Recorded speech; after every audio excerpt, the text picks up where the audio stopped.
Don Lemon has been arrested. That's right. Journalist Don Lemon, who stormed that church with the protesters, has now been arrested. Of course, last week we learned that a judge said he was not going to be, but that changed, obviously, and the federal government has made some arrests. Now, again, I think we need to take a step back. My big concern about this is making Don Lemon into some kind of superstar for the left.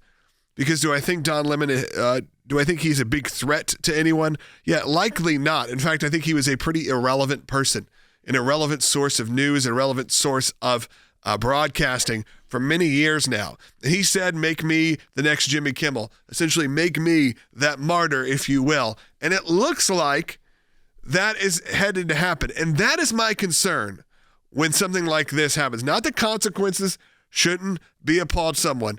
Look, if he deserves to be arrested, he deserves to be arrested, and so on and so on. But my concern is that we make this kind of moment the focus and not actually focus on the real concerns of what's going on in Minnesota. And all of a sudden, you now have created a superstar out of Don Lemon.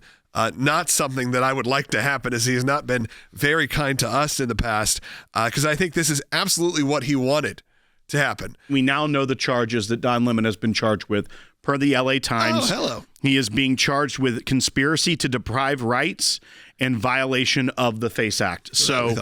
And interfering by force of someone's First Amendment rights. So these are the charges, according to a Justice Department spokesperson telling the LA Times. Title 18 U.S. Code Section 248 is the freedom of access to clinic entrances codified version of the FACE Act.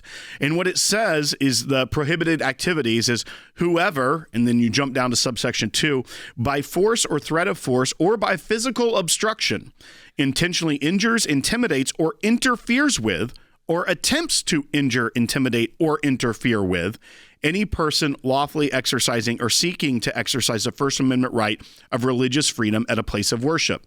That's the second subsection, because it says the exact same thing in section 1 about obstructing, intimidating, any of those same issues with someone trying to obtain or provide reproductive health services. It's two sides of it. One, it's to protect the abortion clinics, and then they got it codified by adding the houses of worship to it. I want you to flashback here. So let's go back to that interaction between Don Lemon and the pastor in the middle of the chaos that had broken out in the church. So our church had gathered for worship, which we do every Sunday, and we were interrupted by this group of protesters. Yeah. We asked them to leave, and they obviously have not left. Yeah. So. What do you think of this? I mean, this is unacceptable. It's shameful. It's shameful to interrupt a public gathering of Christians in worship. But there were folks who will I have to take care of my flock. Okay, but listen, we live there's a constitution in the First Amendment to freedom of speech and freedom to assemble and protest. Yeah. We're here to worship. We're here to worship Jesus, because that's the hope of these cities. That's the hope of the world, is Jesus Christ. I want to be very respectful. Please don't push me, though. We're here to worship Jesus. Yes. That's why we're here. Yeah. Okay, that's why we're here. Okay. That's what we're about. Don't you think Jesus would be understanding we're about and love these folks? We're about spreading the love of Jesus. Logan, I want to actually play the follow-up to this as well, because one, I think here is. And I agree with you to a large degree that there it's is. Okay, you don't have to. No. I mean, I'm going to get the people on Rumble riled up, But here we go with a situation where, yes, we here at the ACLJ are First Amendment advocates. We fight for people who want to protest or share the gospel in places that people don't want them. So we do have to look at this and be very objective about it to get to the bottom of it. And here's the problem I have, because I think journalists do have a very wide ability to report.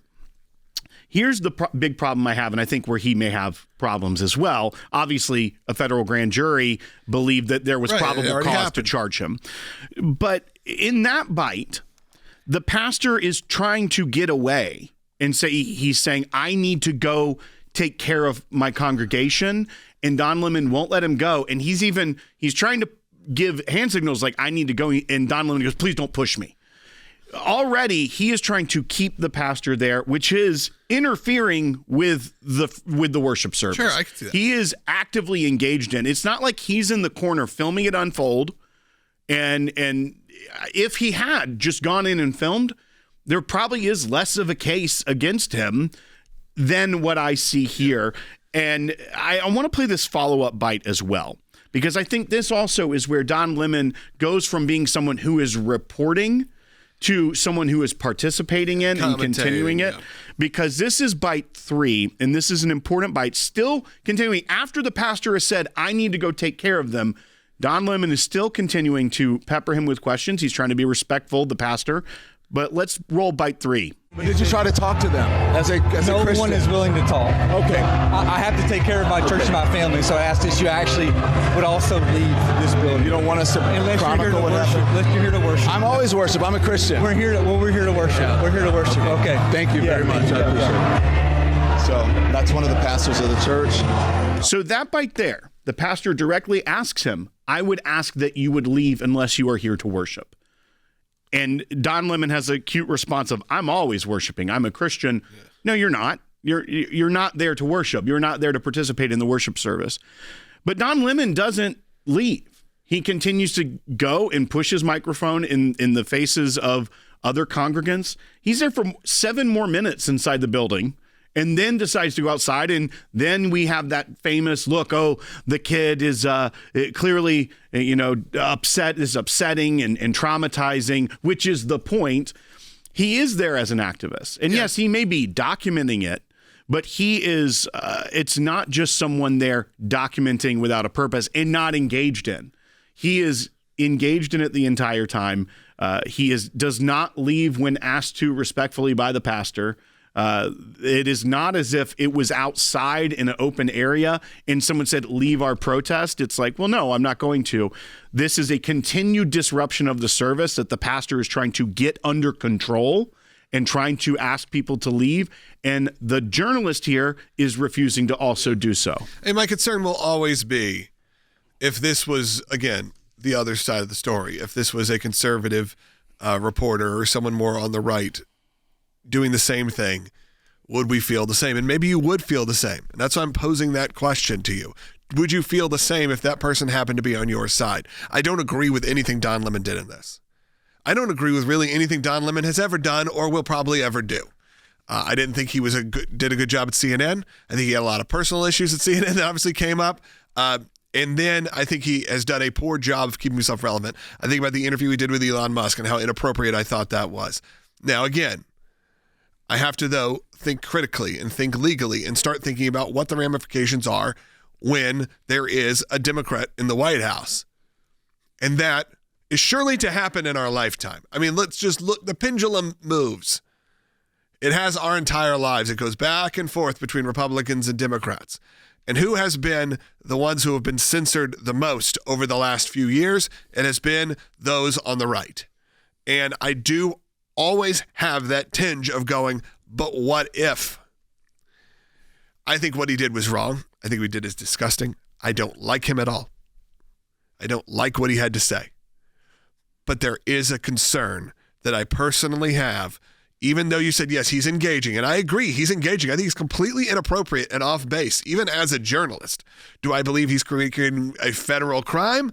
That is where the line I'm not so sure on. Think about what would happen under typically a Democrat administration if, say, Live Action or James O'Keefe, one of those organizations, went in when not just people outside protesting an abortion clinic, but actually entered into it to disrupt the services of that. That would be a violation of the FACE Act. I mean, you could say they did that with some of their investigation and with some of the when they would put on a costume and wear hidden cameras. And had meetings, right. But did they interrupt the services? That is the big question there. And I think that they would probably be charged along with the protesters that broke into the building in that case. That's a hypothetical. We'd have to see how that plays out. Yeah, you do have to be careful. But I think, once again, when you see him talking to the pastor in that way, not letting him go, when he's saying, I need to go take care of my congregation, it puts him in a different role from reporting to actually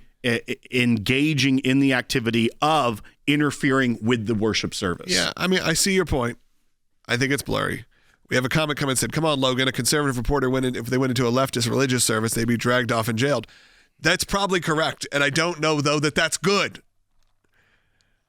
That's not necessarily what we want. Now, do I think that if they went in and they were protesting and making a scene themselves that they should be? Yeah, probably. But if they were going in as just a reporter and they were just asking questions, I don't want that to be what happens, because I do believe in a very broad version of journalistic freedom.